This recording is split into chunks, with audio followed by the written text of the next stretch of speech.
ضد النظام، كلمة الحق والفساد في الحكام. إذا السلام يمشوا بالقوة والإعدام، ما تكسرش راسك النصر ما يجيش بالاستسلام. الشعب ضد النظام، كلمة الحق والفساد في الحكام. إذا السلام يمشوا بالقوة والإعدام، ما تكسرش راسك النصر ما يجيش بالاستسلام. لا ريفوليسيون أحسن تيتر الكلامية في لاشيمي، يقولوا تفاعل استبدال أحادي عادية، معناه يديروا بيبي بريزيدون مثالي اكزاكت كيما يسرى مع المركب الكيميائي، قادر يسرى خلل ويستعملوا النفوذ بحماية اليهود الحسنة ولا الجنود. وشوف هذا اللي صرا، هذا اللي قاعد يصير، وشكون اللي يسير وشكون اللي دمو اليوم يسيل. عناق مع الصهيوني من أحمدي نجاد، اللي قينوض يعاود يقرا عنا علي جواد. راني جاد في الحكاية هذه نكون القاضي، كتبت اسم الله في صدري بالموس الماضية. شعب ضد النظام، والفساد في الحكام.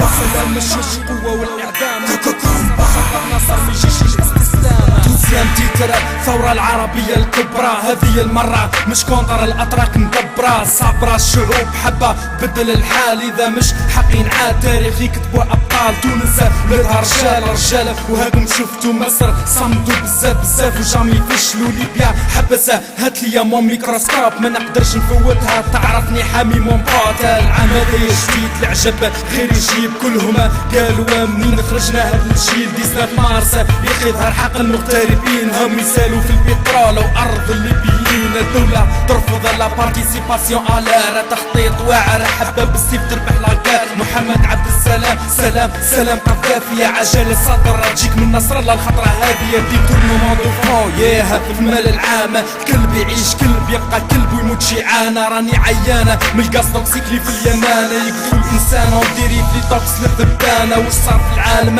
مسلم وخلى الإسلام، مانيش حاب نموت خسرانة ولازم نتكلم. قلبي ما يرضى كان يتهان، إن شاء الله النصر يكون طر الظلم في الحكام. الشعب ضد النظام، كلمة الحق والفساد في الحكام. إذا السلام يمشوا بالقوة والإعدام، ما تكسرش راسك النصر ما يجيش بالاستسلام. الشعب ضد النظام، كلمة الحق والفساد في الحكام. إذا السلام يمشوا بالقوة والإعدام، ما تكسرش راسك النصر ما يجيش بالاستسلام. الشعب ضد النظام، كلمة الحق والفساد في الحكام. إذا السلام يمشوا بالقوة والإعدام، ما تكسرش راسك النصر ما يجيش بالاستسلام. الشعب ضد النظام، كلمة الحق والفساد في الحكام. إذا السلام يمشوا بالقوة والإعدام، ما تكسرش راسك النصر ما يجيش بالاستسلام.